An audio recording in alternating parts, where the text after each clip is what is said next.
What could be more beautiful than an English garden in the middle of May? At the moment, the garden changes literally overnight. So this is the mid-May garden tour of the Middlesized Garden, and I hope it'll have things in it that's helpful for your garden.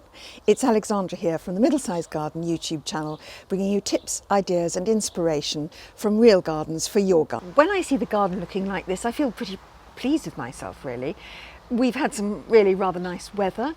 It's been like 18-20 degrees Celsius. It drops down a bit to 11 degrees towards the end of the day, and as you can see, it's a little bit grey and windy here, and we haven't had much rain, but the flowers have really benefited from the sunshine and everything is roaring away. But if I take you a little bit closer up, I think you'll see that it's not quite as gorgeous as, well, I think it looks. So let's go. There's no doubt that the irises are the big show-offs in the garden at the moment. They started to come out about the 10th of May and they'll probably be out for a few weeks.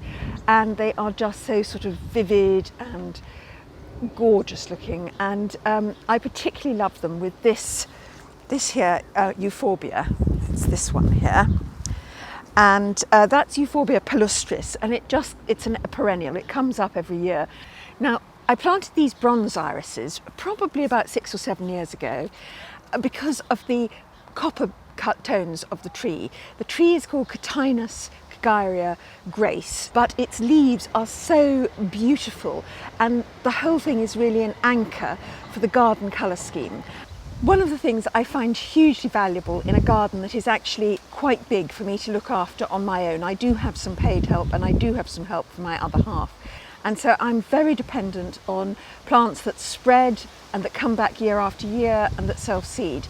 And this Iris sibirica, which actually some people think of as a weed, actually I find hugely useful, and it is just so pretty. Just look at those close-up leaves. Now, there's a very unusual clematis here. I think it's called Clematis Rector, and it comes right up in a great block and then it tumbles over in a great frothing mound.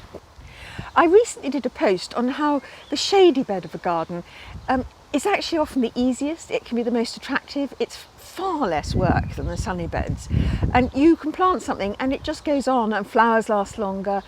There's a lot of good leaf colour in shady beds. There are literally thousands of plants that prefer the shade, and I love my shady bed because it's so calm and peaceful, and also I practically never ever have to do anything to it. At one end there's Saxifrage London Pride and Lily of the Valley, then Rosa glauca and a couple of hydrangeas.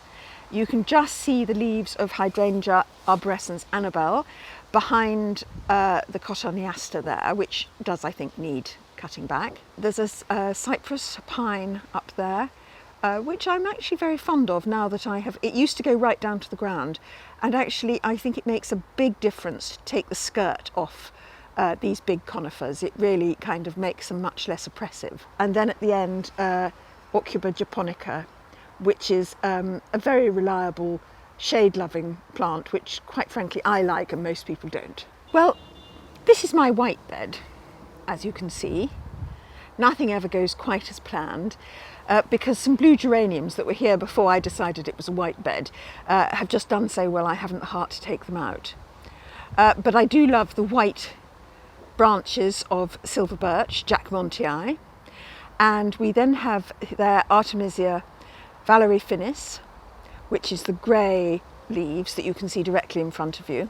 In this picture we've got black elder, Sambucus nigra. That is the sort of very, very dark red bush at their back. And then in front of that, a worrying amount of Japanese anemone. Now, Japanese anemone is a beautiful plant and it loves all sorts, it deals with shade and semi-shade.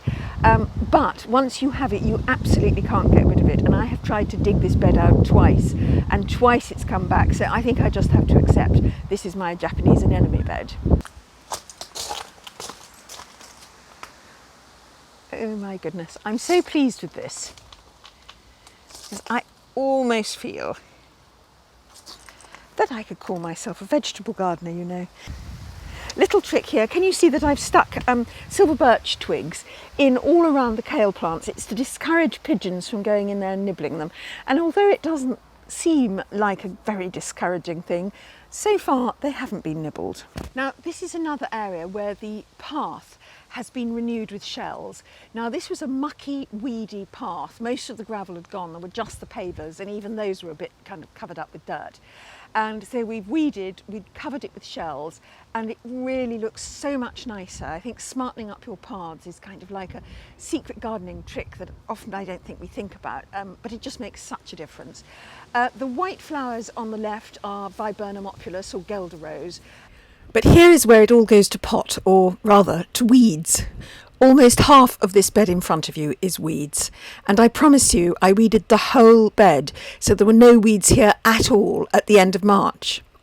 The mistake I made, though, was in not weeding properly last year. I really let things go.